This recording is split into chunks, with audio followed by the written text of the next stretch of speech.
Hello. Our focus area on the program today has been of serious concern to all workers across the globe. For many, it has been a source of joy. For others, extreme sorrow, pain, and sometimes death. Yes, Helen, that's correct. You see, these consequences, well, good or bad, mostly as a result of awareness or lack of it, lack of sufficient information on the intricacies that come with it, yeah? That's very correct, John. Like it or not, it's a huge challenge to the well-being of the family. So it's of great concern to us on this program. As you know, this is a show for the family. So it's my pleasure today to welcome you to the show. It's called Today with John and Helen. I am John Senaya. Thanks for choosing PlusTvAfrica. Together with Helen on I'm waiting for that. I'm waiting for that. Hey. And of course, our carefully chosen guests, we intend to dig deep and search wide the subject of pensions. Okay, and with this deep respect to my people, you know, the Idoma people from Benue State. John, you ran away from that. My name is Helen Onwa Otele. I'm very proudly Nigerian. Welcome to the show once again. We sincerely believe that at the end of this program today, many of your questions on pension would have been answered. So we invite you to stay tuned with us from now till the very minute of the show. It promises to be very, very enlightening, educative, and informative. It's Today with John and Helen, and your weekend wholesome family show. That's what it is. We shall take a quick break right about now. John and I will be back in just a moment for some chit-chat, and then you will meet our guest. Don't go away.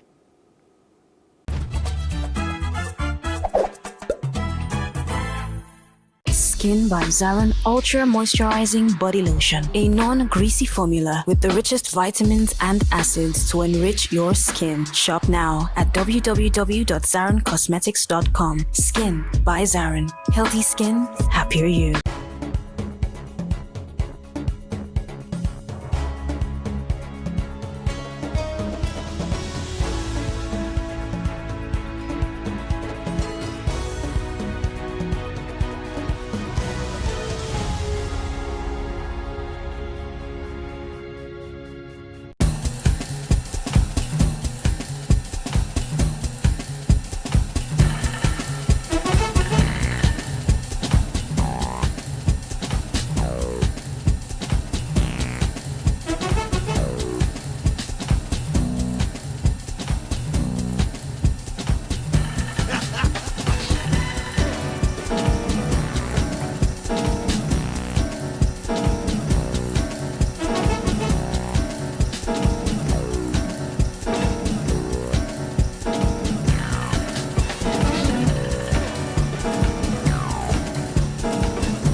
Thanks for staying with us. And this is Today with John and Helen.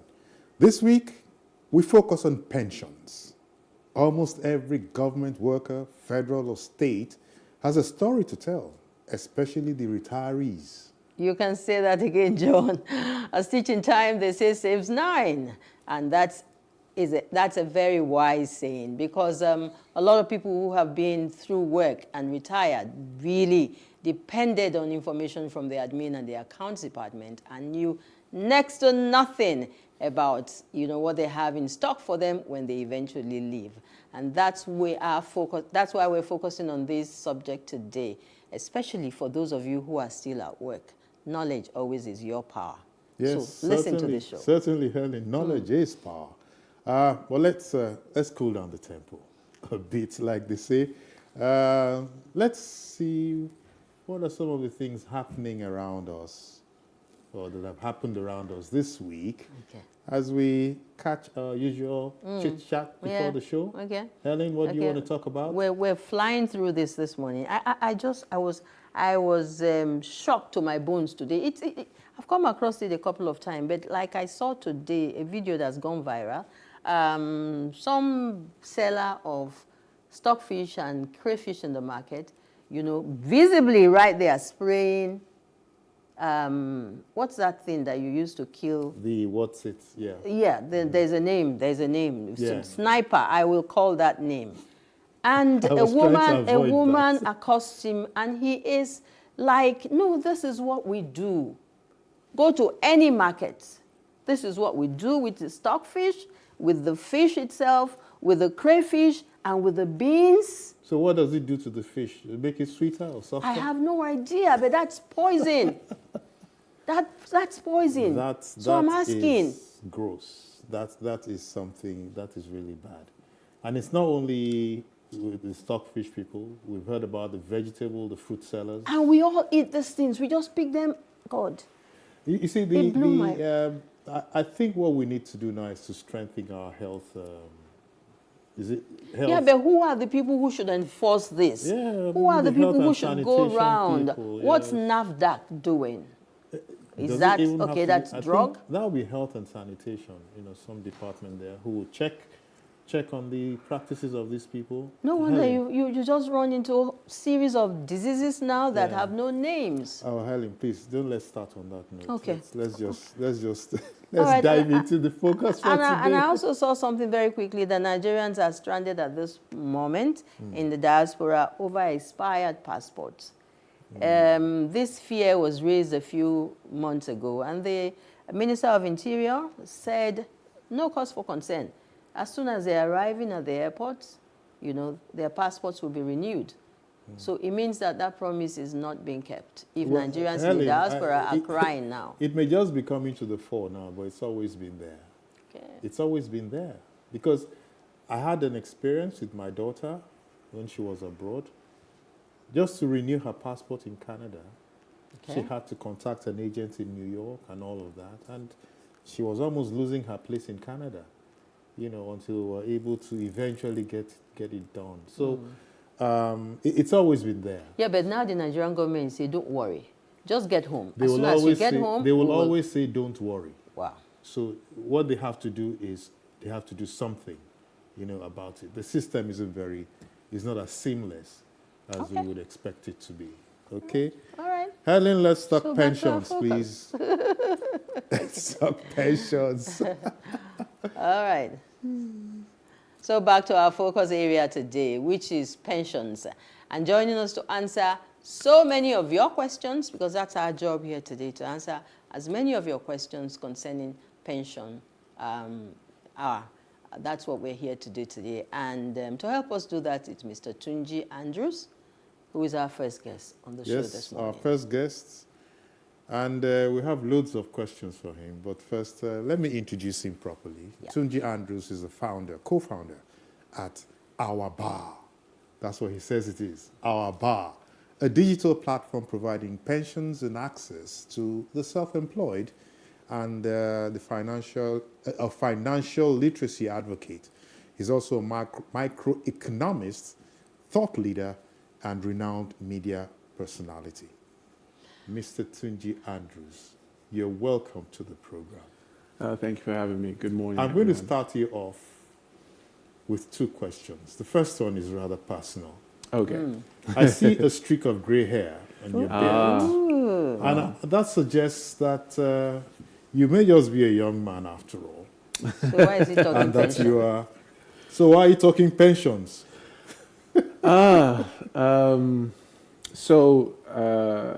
Pretty much it's been right around my own experience as a professional. I've had a very decent career, starting in the capital market and also being part of the media in some cases. But I've always been a contract worker. So right around the time when I turned 35, it started to occur to me that, I don't have pensions. I don't have any retirement savings. And I mean, that is when it starts to occur to you that you're actually going to get old one day, because when you're in your 20s, it seems like 40 is just too far away, Yes. It's never going to come, Then you start realizing that you're actually getting old. But then the regulator that's PENCOM in Nigeria created what we call micro pensions about 3 years ago. and that is pensions for the self-employed. And I was so ecstatic about it, because it obviously gave me an opportunity to plug into pensions. But I was surprised after 2 years that it did not gain any traction. Wow. Nobody was talking about it. It surprised me a lot. It was something that you expected was going to blow up. So you expected that you would turn on the radio one day and it will be everywhere, and nobody was talking about it. And since I've been in the financial literacy space for a long while, it was my time to, talk the talk. And, that I've been walking to walk the talk. I've been talking for a while. Yes. So it was just a no-brainer. And the fact that it is around financial inclusion, getting more people into the financial space was really exciting for me, and it's been a good journey so far. Okay, I'm as excited as you are, and somehow, unfortunately, I'm getting to hear about this in depth. Yeah. All right. So can you tell us a little bit more about this microfinance, Micro pensions. pensions thing? All right. Because what a lot of us know about is Regular the pensions. government, the regular pension scheme. Yeah. So it's not any different. So I normally share a story of a young man named Cletus. Cletus was the subject of a BBC investigative journalism piece on the hell that pensioners go through in Nigeria. Cletus had worked for the government. Cletus had retired, expecting that he would be sorted after he retired. But because of the corruption in the system and many things, Cletus was literally living in poverty, no money. In fact, the government had declared him dead, but he was still alive. And the BBC crew had gone there and showed him that he had to say, "I'm not dead, I'm still alive." And this is the story of a lot of Nigerians across, wherever you work for the government. And I think in 2004, they realized that this government pension system probably is not sustainable. So they created a private pension system, regulated by PENCOM, which of course is regulated, managed by the PFAs, held by the pension fund custodian. So this is you contributing towards your pensions. The problem to this is that in Nigeria, we have a labor force of 70 million people. That is people able to work, available to work, and ready to work. Of these 70 million people, only 12 million of them have pensions. In Nigeria today, we have 35 million people working informally with no pension savings. Okay. They are the Uber drivers, they are the keke drivers, they are the graphic designers, the cake makers, the people who sell on Instagram, all those people, no retirement savings. And the irony to it is that in Africa, we generally tend to look at our children as our retirement savings option. Yes, of course. You can't blame anybody to think this way, because in Africa, a good child is the one that takes care of the parents. Yeah. It's not a bad thing. But we do see that the world is a bit more complex these days. It's not as free as it used to be, many, many years ago. People are facing more bills. People are facing more challenges. There's so much catching people's attention that you do not want to put that burden. In my mind, it feels like an unnecessary burden on the children. So why don't you plan for yourself? Okay, Tunji. You're serving the meals now. Right? But let's set the table first. Okay. Let's go back to brass tacks. Okay. Is pension mandatory in Nigeria? Or how much so? So if you're in a 9 to 5, it is by law. If you work as a 9 to 5, 9 to 5 in government or private? Private, anywhere. Anywhere. It is regulated by law. You must have a pension. If the organization has more than 3 staff members, you must have a pension plan for your employees. And that's the law. But the micro pension side is entirely voluntary. Okay. Contributory and entirely voluntary. So the regulator has made it in such a way that if you have 1,000 to contribute, fine. If you have 500, fine. If you have 100,000, up to you. If you have 5 million, pretty good. the general context is start saving something for your retirement. And unlike the formal pension scheme, the micro pension scheme, you can withdraw up to 40% of your savings at any point in time after the first 3 months. So it gives a bit of flexibility. But the pension system in Nigeria is very robust. It's a weird conversation that people don't know much about it. I was going to say it's that. probably the most ring-fenced sector in Nigeria, probably a little bit more organized than banking as a whole, because people do not even realize this. So when you're in a 9 to 5 and you pay your HR pays pensions, the HR doesn't actually pay the pension contribution to the pension fund the HR? administration, human resource. You know, we agreed we were going to break this down to the... Yes. So they don't actually pay the funds to the pension fund administrator who marketed you. They pay it to an entity called the pension fund custodian. Which is a pool. Yeah. So what PENCOM, the regulator, did was they separated who holds the money from who markets you. Okay. So your funds are managed by, in real sense, 3 entities: PENCOM, the PFA, and the PFC. So it's a way that to make sure that your money is entirely safe. Before anything can happen, 3 entities have to actually come together. But doesn't that complicate the payment? Wow. Well, it does. But, and honestly, it does. But the one thing the regulator has consistently said is that we want to make sure that when you retire, you will meet your money. So that it won't be the case of all, like Cletus I just spoke about, who worked all through his life and is expecting to come to a pension, and then he's being declared dead before his time because somebody doesn't want to pay him. Yes. So, I mean, so you've defined, pretty much you've defined the different kinds of pension schemes that we have. That was going to be my next question. Okay. Are they But only I these think- 2 types? In a large By the way. sense, yes, there are the 2 types. But in the first one, we now have 4 different funds. Okay. So at the beginning, because I mean, that pension system is barely 20 years old. So the regulator was very strict about where people, the pension funds could invest your money. You know, don't put these people's money in stocks. It's volatile. Okay. Don't put it in this. It's too volatile. You know, keep it in very safe.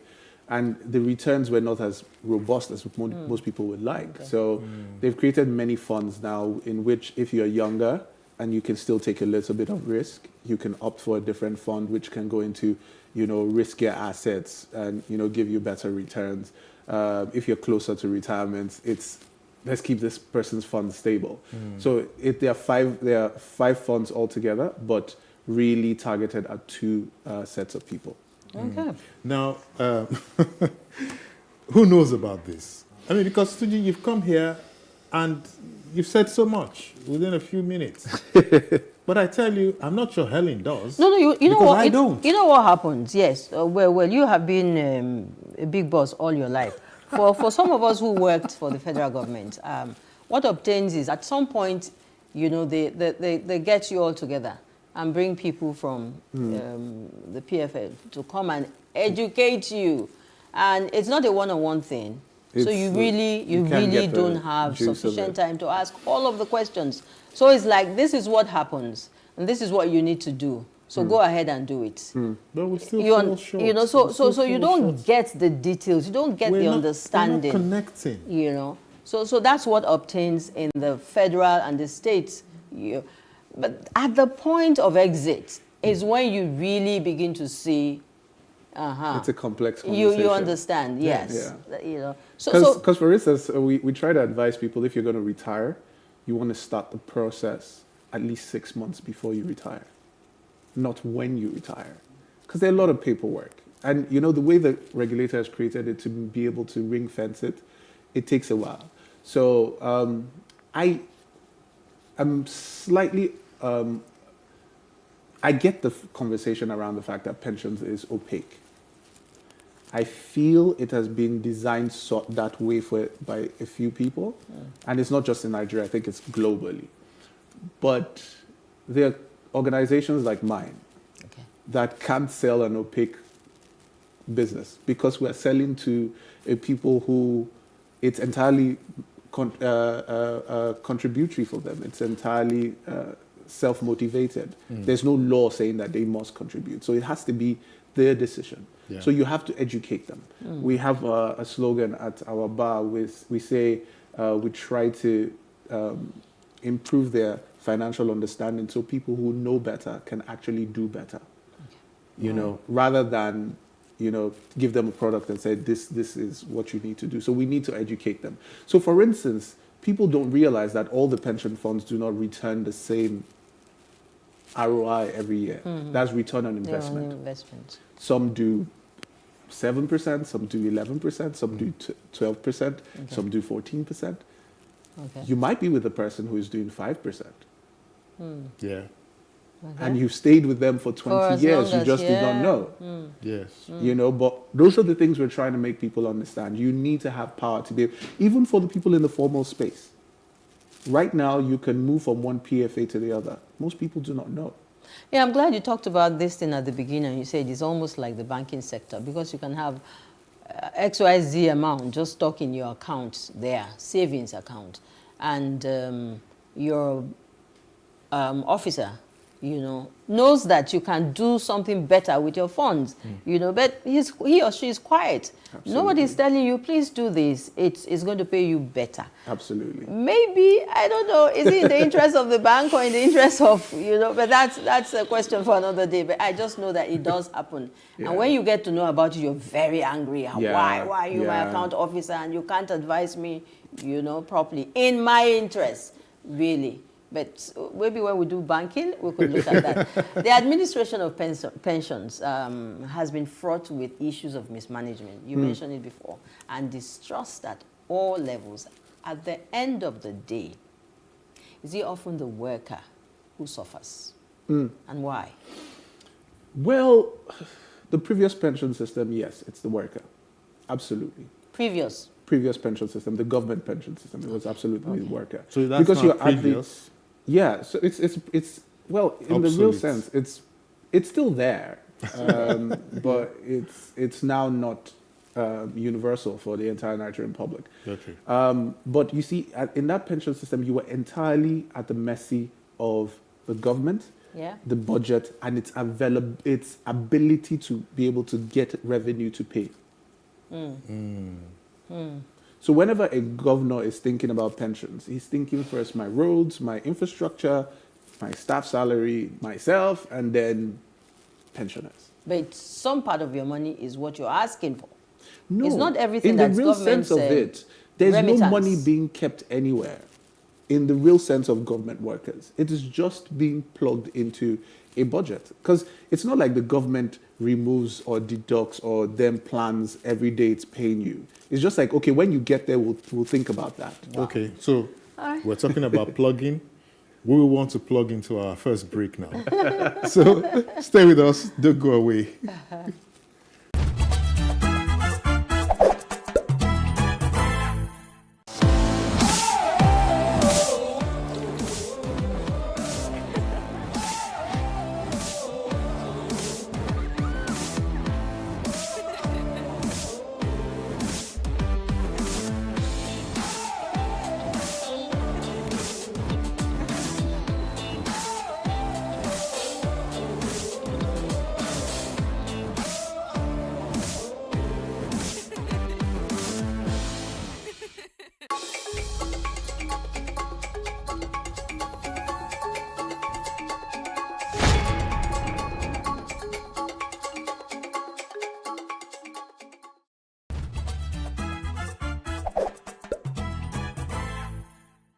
Thanks for staying. Thanks for staying with us. It's in case you're just tuning in, this is a wholesome family weekend show on Plus TV Africa where we attempt to answer all your questions on practically every matter that affects the family. Today our searchlight beams on pensions and we move into the second phase of our conversation.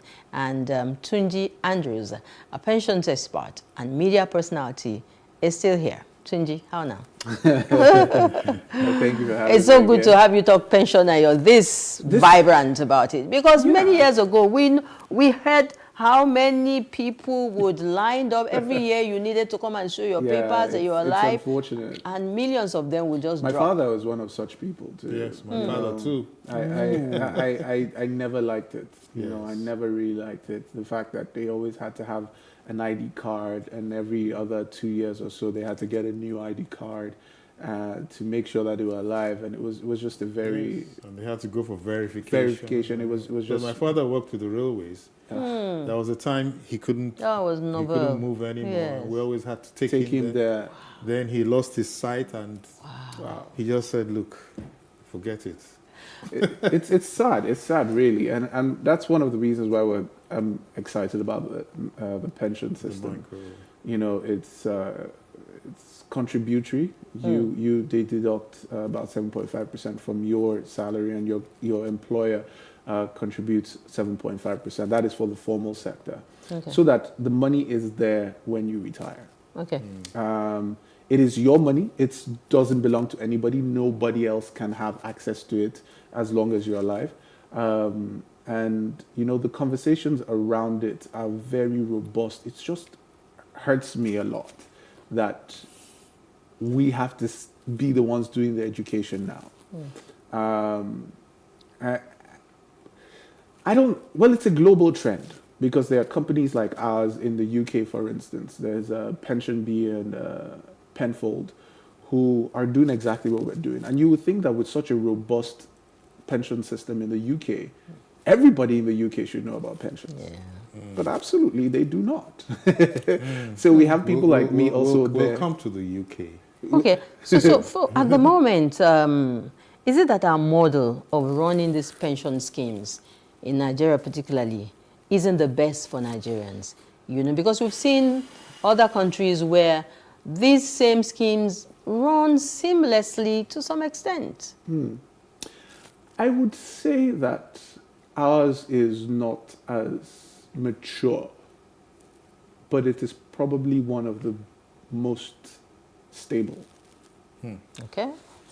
I'll explain why.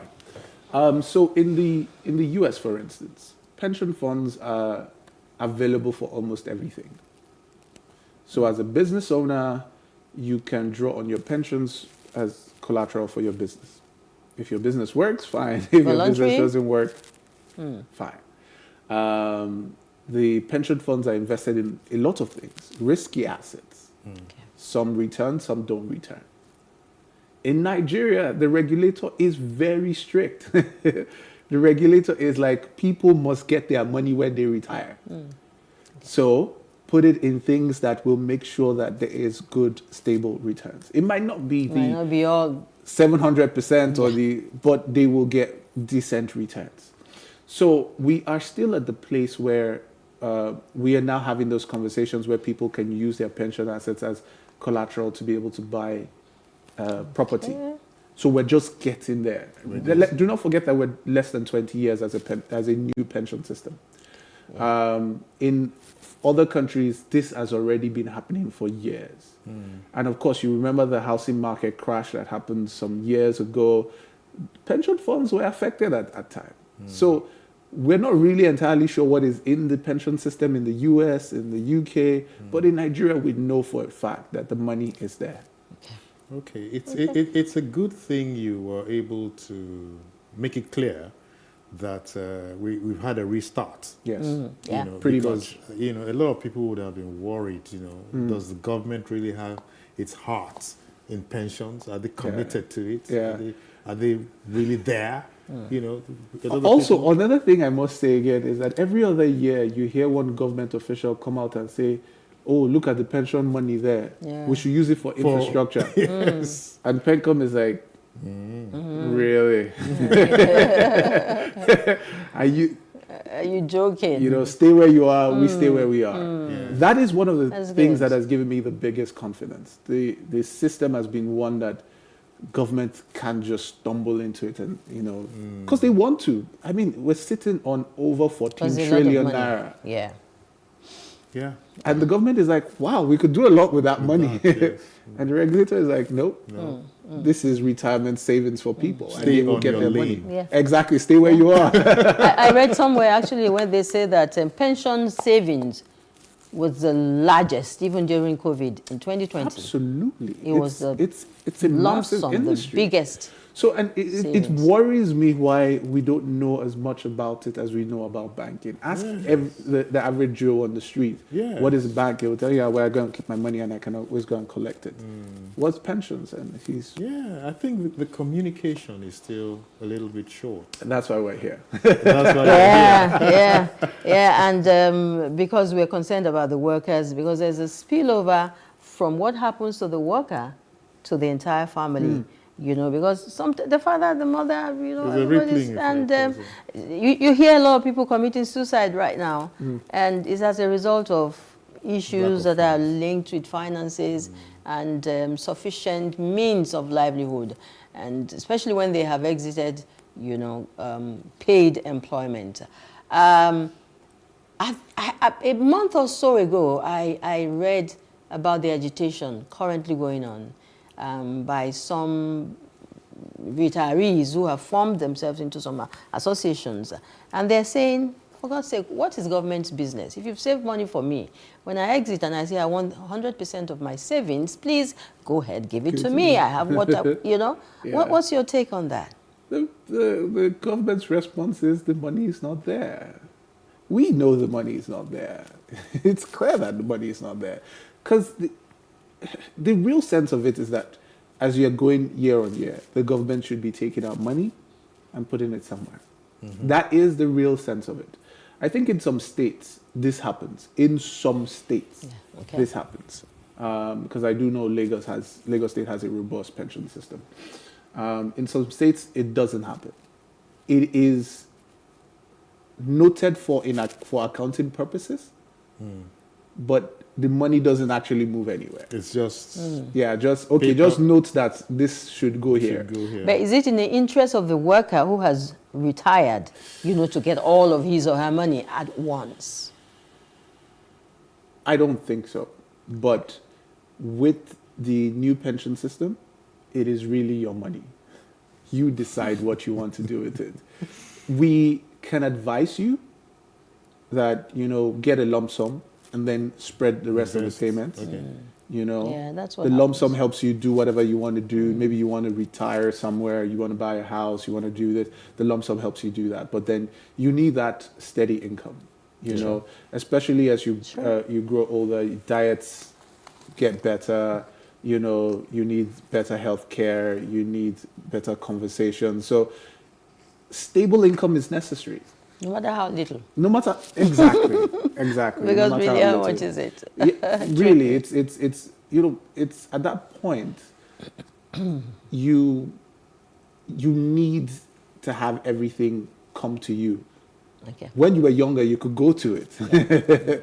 You know, you need everything to come to you, and you need that capacity to be able to. Okay, John, I know you're itching to ask a question, but there's something else I want the guest to talk to me about. It's about our expectations. Maybe as workers, we need better understanding of what our expectations should be. Where do we look for help in case people have questions? You know, where can they get some help? There's some legal. So first of all, if you're contributing to any pension scheme across Nigeria, find out from your human resource department which pension fund custodian it is. Walk to their office, and something is you're supposed to be able to do what is called a revalidation. That is just to be able to update your data in their database. But they are mandated by the regulator to give you every single information you require. That is how much you have saved, how much your employer has saved so far, whether they've been saving or they do not save. It is your right. If you go there every day and demand for that same information, it is your right to get it. They will print it for you if you so desire. Most people do not realize that this is something, but it is actually. And also, if your employer has not been paying, you also have the right to escalate this to PENCOM and sue your employer.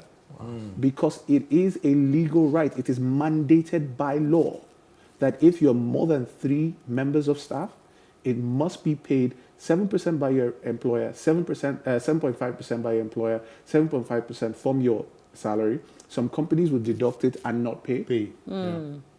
You can sue, you can escalate this to PENCOM, and PENCOM will take it up. In fact, you don't even have to, let PENCOM know who is escalating this. There's an anonymous portal on the website. So just go to it and you'll be able to escalate those conversations. But really, you first need to know what is there. Oh, yeah. And it's from what is there that you now take the conversation. That's from the revalidation. Exactly. Yeah. And then if you realize that the pension fund administrator that you're working, has your money, is not giving you the kind of returns that is favorable in the market, you can move. You can move. You can move to any other one. Yeah. Any other one, really. Okay. Now, we've sorted out Helen and her age group. Right? Let's talk about us now, the youth. Yeah. When do you start to break the youth into the pensions culture? We have started. And that is the conversation I'm having consistently with people via social media, Clubhouse. I tend to have conversations like that over and over. So here's the thing. The earlier you start, the better for you. You can save a little as 5,000 when you're in your 20s. It's easier for when you're closer to retirement because you have to save a lot to get to retirement. There's a publication we put out about how much you need to retire in Nigeria. Yes, you need about $300,000 to retire in Nigeria comfortably and not work anymore. How many people can save up that? So imagine if you start saving in your 20s, it's easier to be able to save up that money. With the issues of compound interest, which of course accumulates your money, if you have it with a good PFA and the interest is able to accrue properly, 300,000, I'm talking about 300,000 to give you good housing, good healthcare, good infrastructure. That is, you're not living on the whims of any other person. How much would you be earning to be able to save up to this amount of money? How much? The earlier you start, of course, it's easier. But that also presupposes that you haven't done any of those things along the line. Of course. If you have to wait till you get Well, retired, if you've not done any of those things, of course, yes. Yeah. But if you have, probably if you have a house that's already, yeah. it reduces those costs. or some If- framework. Because part of the things in Nigeria is that there's almost no infrastructure to guard you if you don't build the rails yourself. Yes. So if you don't make sure water is running in your house, Nobody's going to do it for you. power, healthcare. They say if you want to hide any information from the black man, just put it in a book. Either book or online, whatever. A lot of us really don't like to go dig and find out what it is that we need to know about any issue, health, education, your life, whatever. We just like to be, a lot of us like to be spoon-fed. We believe that we have professionals, people whose responsibility it is to give us the information. But a lot of the times, these people aren't doing it because it's not in your interest. Now, last week we talked about education, the traditional and the unconventional, unconventional kind of education. And we looked at which is better now, because of the technology age. So would you agree that pensions, talking about pension now is almost like old-fashioned? Because you're letting people know that, okay, you're getting close to, you're dying. It's No, like but wheels, you see the kind thing is, the younger generation understand living comfortably after I retire. The conversation of retire early, retire young, retire early started in my generation. So there was all these motivational speakers talking about, you need to retire when you're 40. There was a lot of conversations around that.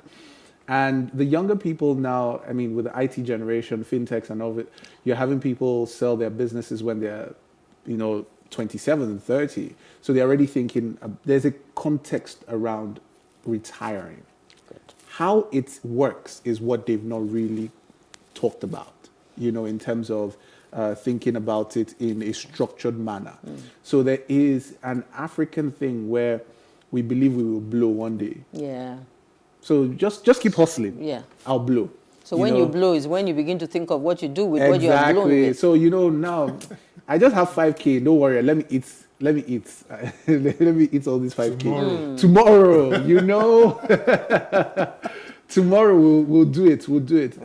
But it means that most, I saw one of my friends recently, and I remember that when we turned 30, I told him, I wrote on his Facebook wall. Facebook was hot back then, and I was like, "Hi," I was like, "Happy birthday, friend." We met when we just clocked 20. No. That the years have breezed by. 10 years just looks like it's just gone by like that. That let's get to work because this is how 40 is going to come. Yes. True. It's come. True. It's come. Now. So it's a mentality you have to keep reminding them.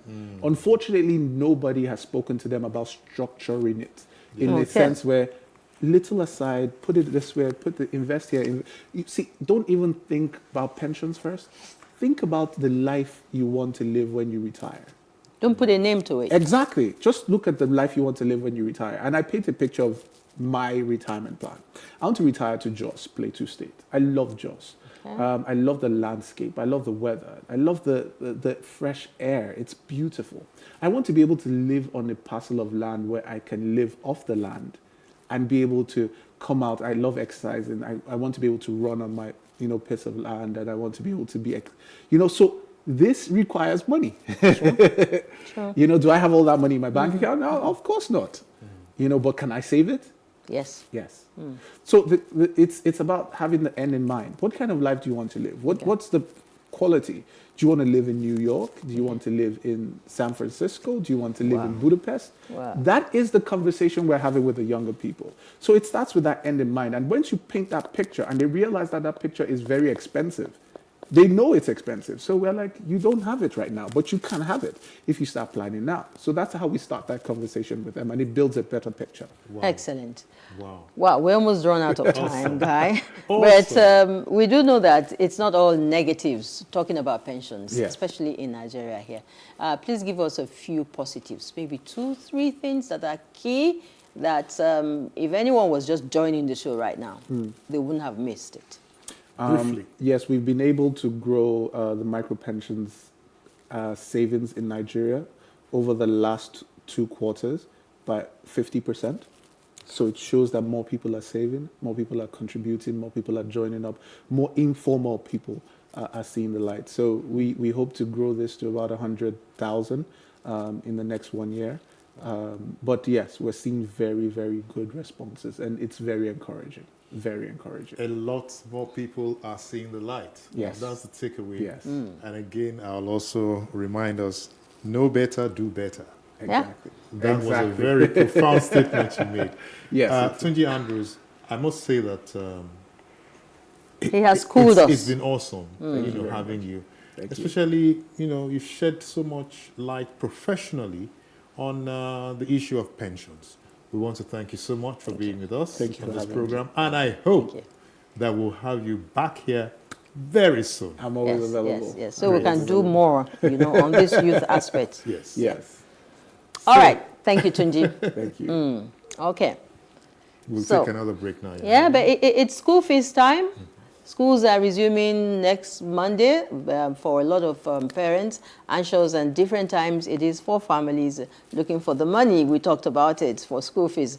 Fumi is standing in for Pharaoh Owotomo, and her guest is Mr. Onome.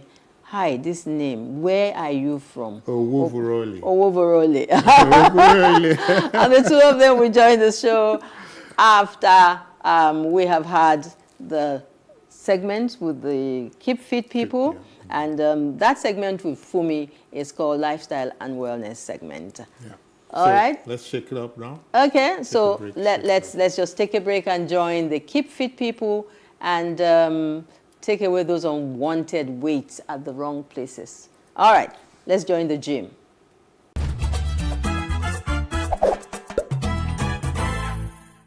Welcome to the fitness segment on the Breakfast Show on Plus TV. My name is Eric, and I'm from Lafayette Gym. So we're going to be showing you exercises you can do in a hurry, exercises you can do in a go, exercises that will take just about 10 15 minutes to do, and after that, you carry on with the rest of your day. This won't take time, but something that will just hit most muscle group as you do it. So I'll be doing this with my friend, Jaye. She will join me as we continue this exercise, as we go on. So first, we'll have to warm up, then we'll go into the exercises, and then we'll stretch at the end of it. So join me as we go. Today we'll be doing, just jumping jack and squats, okay? Something we'll do a jumping jack, we'll punch, and then we'll squat. So we're hitting the upper body, the lower body, and then we'll also hit our cardio as hard as we can, okay? And this is going to take just about 10 minutes. It won't take time at all. So I need you to join us to do this. Are you ready? All right, so we'll start with a simple warm-up. So we'll just go there. Just go on the spot, like a football run. We're going to do this for 1 full minute. You can add your hands and swing your hands if you like, or you keep it steady. Just keep going.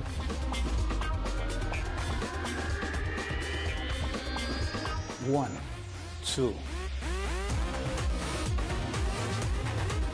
8, 9, and 10. Now kick there. Just stand and kick. Go there. Remember, you need to warm up when you work out. Okay, when you exercise, you need to warm up before the main exercise. This allows blood to flow. Okay, allows blood to pump to the right areas, and then you also will be able to avoid injuries or tear, as the case may be. All right, let's bring it up. 1, there. It's a simple exercises you can do on the spot, on the go.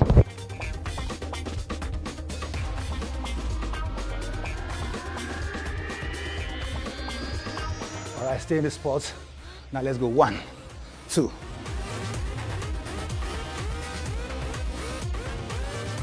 Eight, 9, and 10. Good job. All right, put your hands here. Make a circle.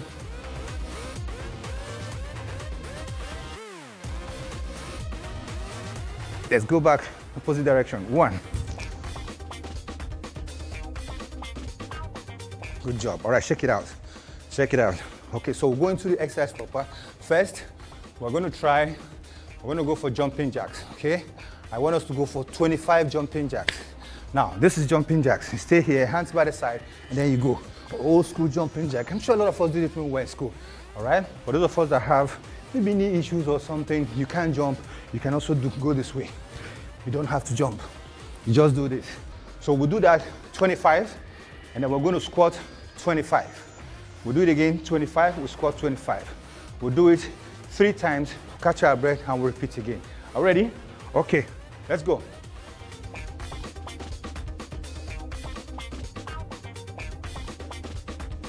All right, we're going to a squat. You go there. That's 1, 2. Good job. 3. Now when we squat, 4. I need you to watch side. 5. Okay? Go down there like you want to sit on the chair. Okay? Try not to start your squat from the knee. That's like about 10. We'll have 15 to go. All right? See? You go as if you want to sit on the chair. Don't start your squat from here. It's wrong. Okay? Just go back, making sure your knee does not travel beyond your toe. Now, for those of us 5 who can't squat easily like this, it's okay for you to get a chair, sit on it, and stand up until you're able to improve and squat without this kind of support. Or you can hold something, hold an object, maybe a chair or something, or a table, and squat, so that you'll be able to, you don't put too much pressure on that knee. Let's shake it out. Okay, now, I want us to just add just one more move to it, okay? So we're gonna add a plank and shoulder tap to it. Go. 1, 2, 3, 4, 5. Elbow. 1. Shoulder. 1, 2, 3, 4, and 5. Bring it down. Yes.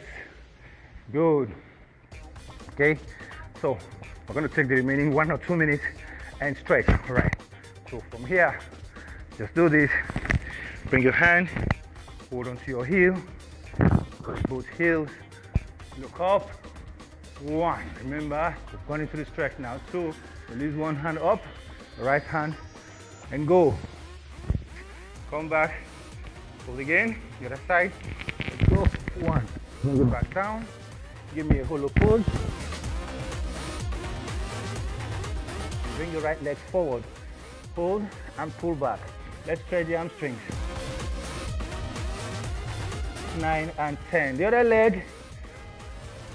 2, 3, 4, 5, 6, 7, 8, 9, and 10. All right, ladies and gentlemen, that's my time, guys. I hope this will serve you as you do this on the go. Every day, just make out 10, 15 minutes. Just do this every day.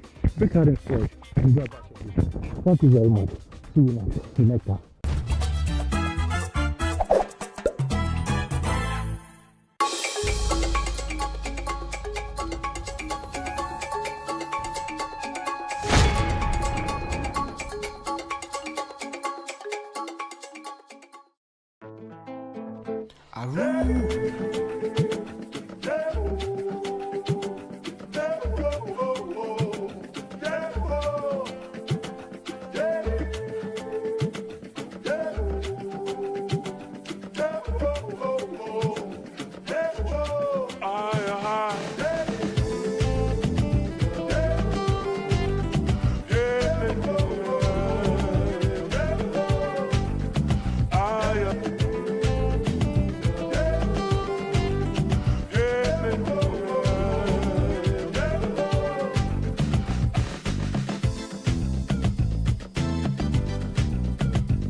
Interesting conversation with Tunji Andrews on pensions.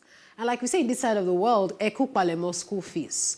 And it's a normal greeting that we have for parents, in Nigeria as they prepare for resumption. And most schools in Lagos, and I think most of Nigeria, are going to be resuming next Monday. And for example, right after this show, will be going to do some last minute shopping for my own son as well. So this morning, my guest and I will be discussing the school fees season. Yes, because first term you get to pay everything, developmental fees, all the fees, and if you're registering a child newly, it's a lot of money.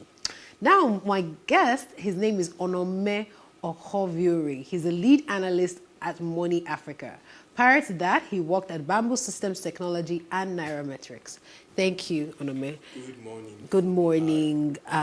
One more thing before we start. Please, can you pronounce your last name to the world and then tell us what does it mean? Okay, so it's pronounced Ohoviore. Okay. So you have to take it slowly. And you know Nigerians can be impatient. We have to be slow. Ohoviore. Okay, and what does it mean? And it means that if you eat yam alone, you choke. If you eat yam alone, you choke. Yeah. I really like Nigeria. I don't know why many of us, we have now tried to funkify our names, but our names have very strong, deep meaning. That's an interesting one. It's hard to funkify it. Really. It's hard to funkify. Yeah. Have you tried to funkify it? People have failed, really, so I had no choice. Okay, so let's go to the topic of the day, school fees season. Yeah. How do parents realistically plan for their children's school fees? Because sometimes it always just seems like it's something that just crops up on you, but we all know that our children are going to resume back in school after the long holiday in September. How do we begin to realistically plan for it? Okay, so planning starts from the get-go. So the same way when a couple are expecting a child and you do antenatal care, people are buying clothes, buying coats. From the moment you are expecting a child, that ideally is the first time. That's when you should start keeping aside money for fees, right?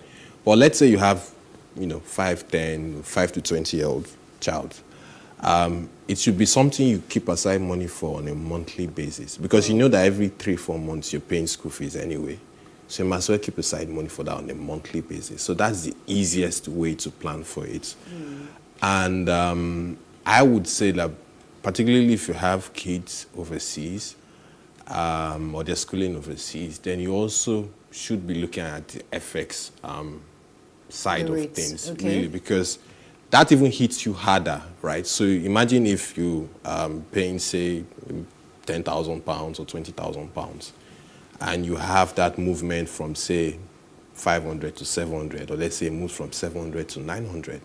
That's a 30% increase, roughly, about 50% increase, roughly. That happens in a space of months. So that even hits you harder than your regular school fees, because generally with the system in Nigeria, fees don't move 100% overnight. Most schools tend to either increase fees gently, or they wait for like 4 or 5 years and then go boom.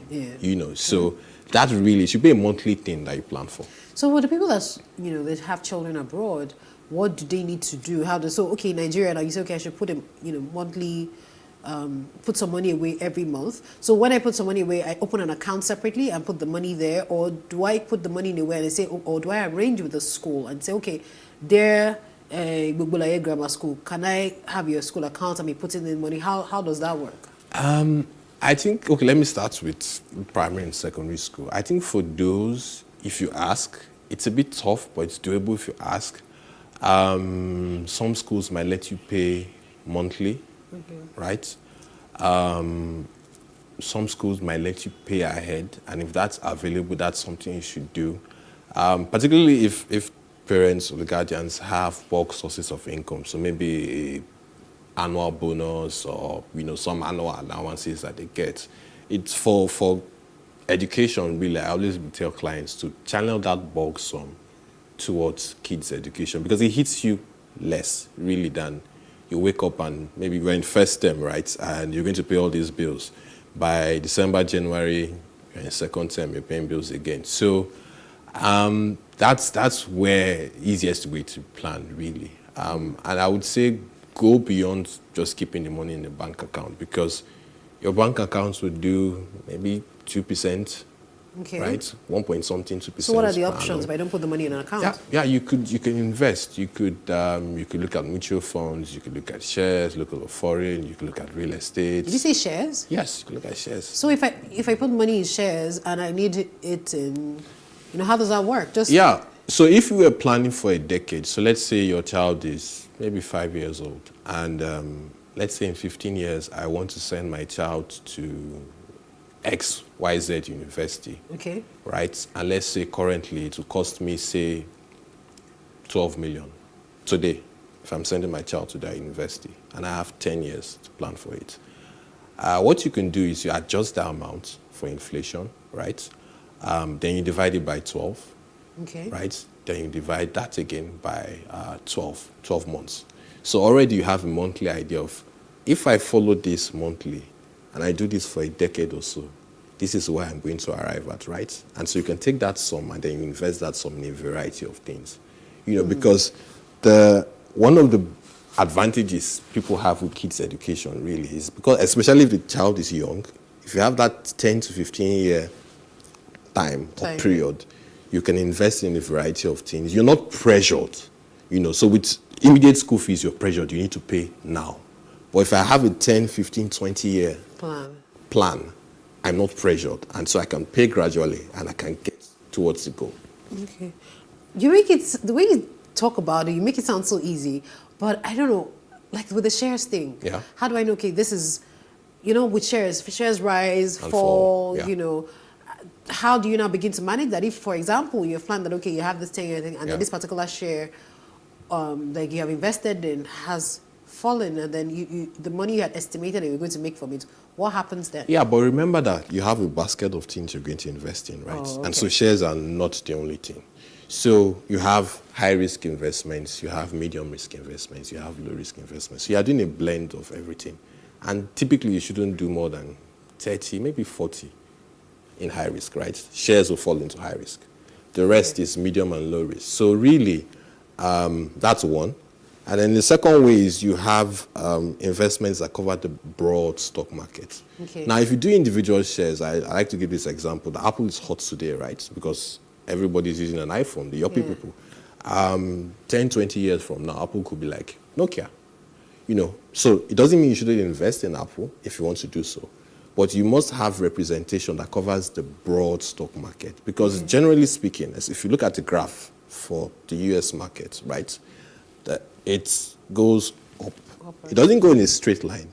You have ups and downs and ups and downs. But if you look at the 20 or 30 or 50-year graph, it's upwards. Okay. So with that and with the time you have, so investing, I say, is like driving.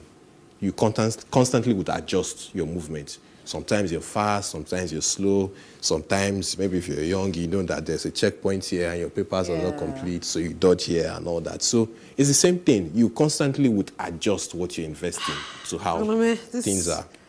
It's easy.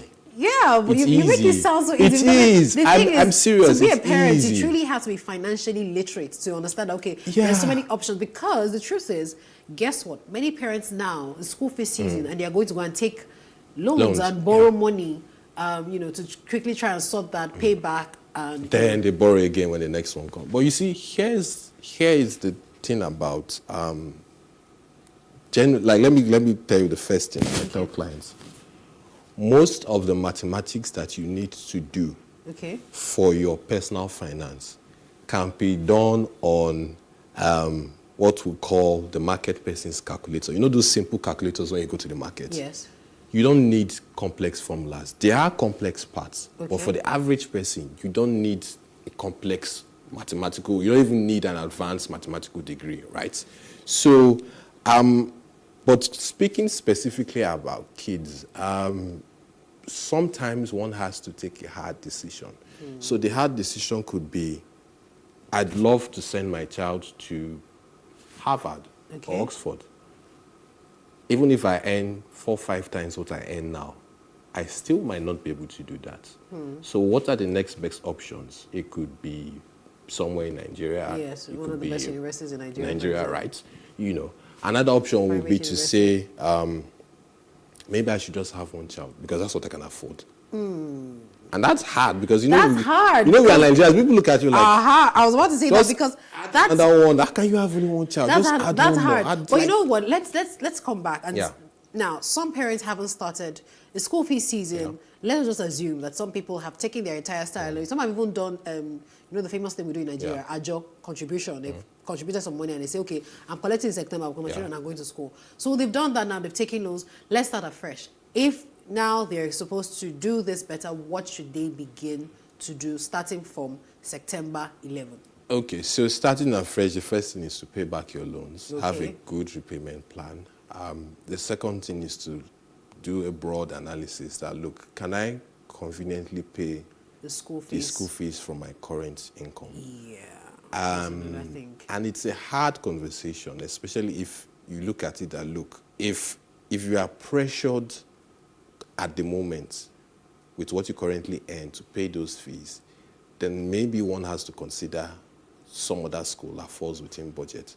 Now, I know that it's a hard conversation. It's a hard conversation to have with a child that you are in XYZ school and I'm moving you and the child asks you, why? Why? Right? That's hard, you know, but it's better to have that hard conversation than to be constantly pressured because I joke with my friends that have kids. You feel that September period, everybody's pressured. Like, you can see the mental pressure on them that, Yes. look, I've just paid school fees. School I don't want fees. to hear anything about money right now. You know, so it's a hard conversation. But it's best done, you know, it's like kicking a can down the road. Eventually, they're going to have to get rid of the can. So you must well sort out the can. You know, so it's best done now rather than to be on. Because that pressure will only increase, right? People Yeah, as they would go say, higher. oh, let me just face the pressure now to get better later. But what if it doesn't get better? What do you do? Okay, a question I wanted to ask you was, what does pension management have to do with saving for school fees? Because, well, you know what, let's take a quick break. After the break, we'll be right back. So we'll take a short break. After the break, we'll be right back.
Thank you for staying with us.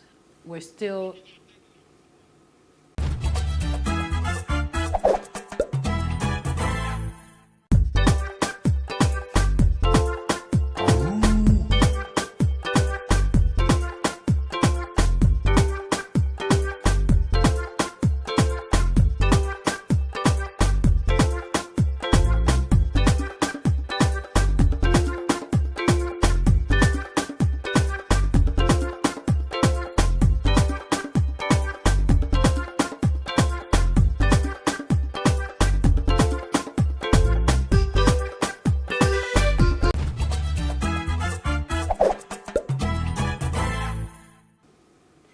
Thank you for staying with us. You're still watching Today with John and Helen.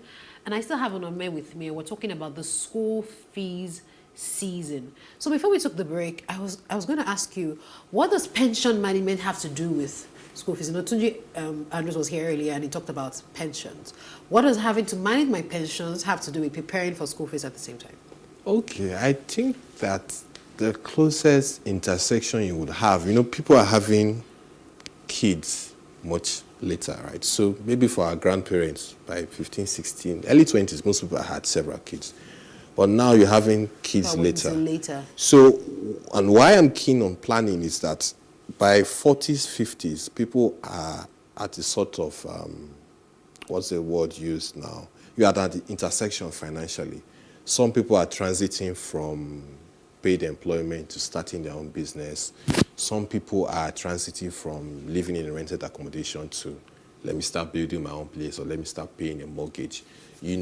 Some people are transiting towards retirement, right? Because people are retiring earlier these days.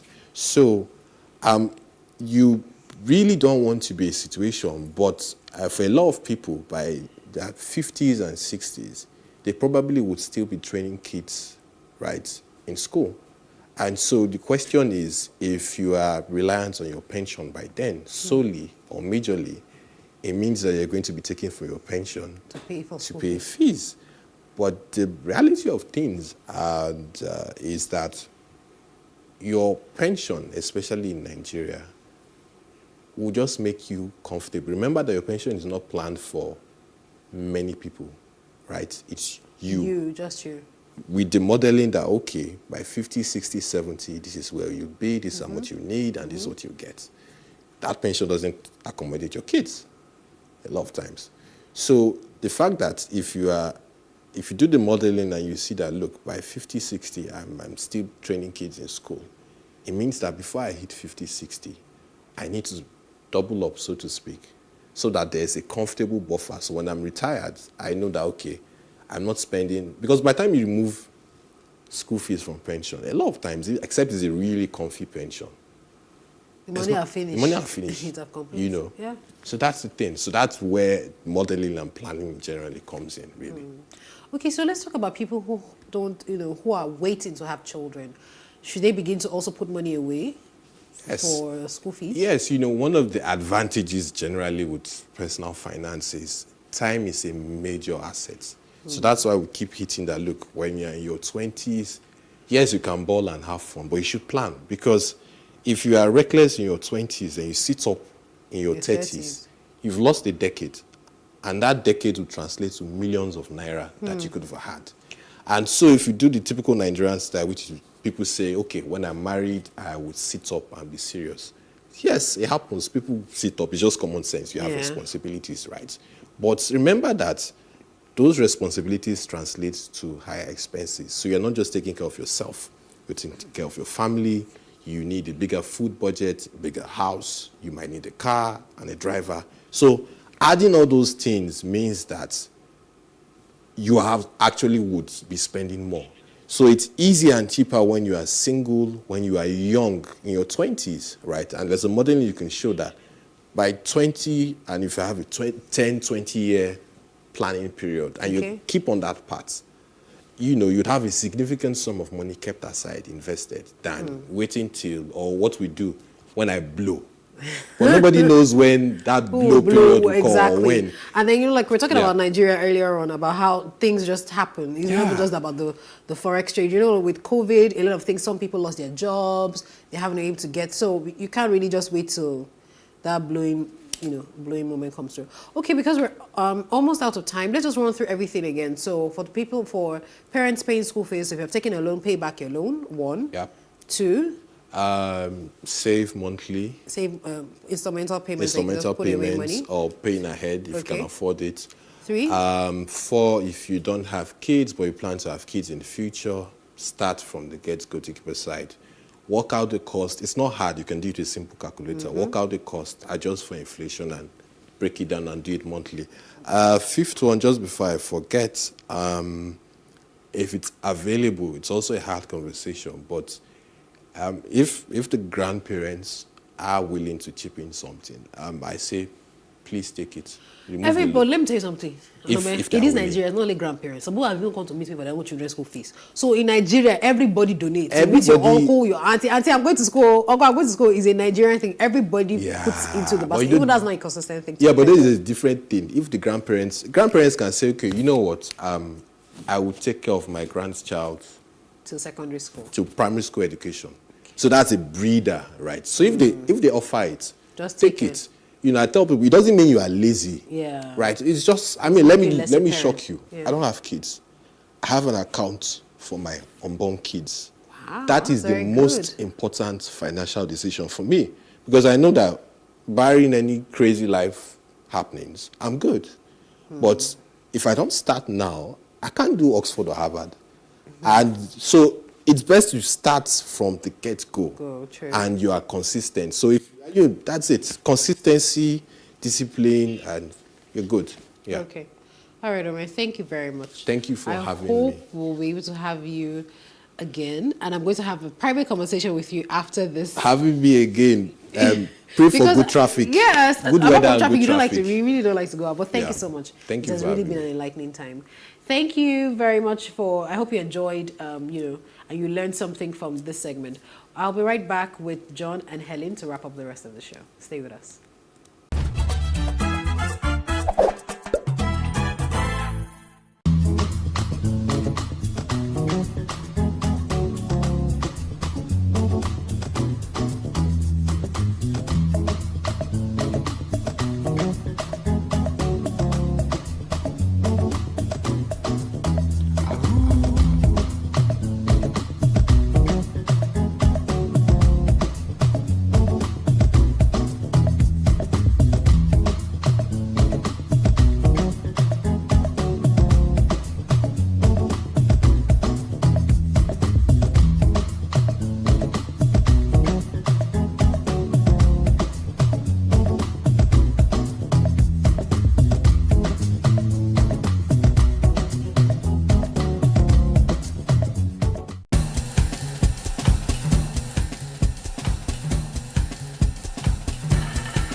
Okay, it's still today with John and Helen on Plus TV Africa.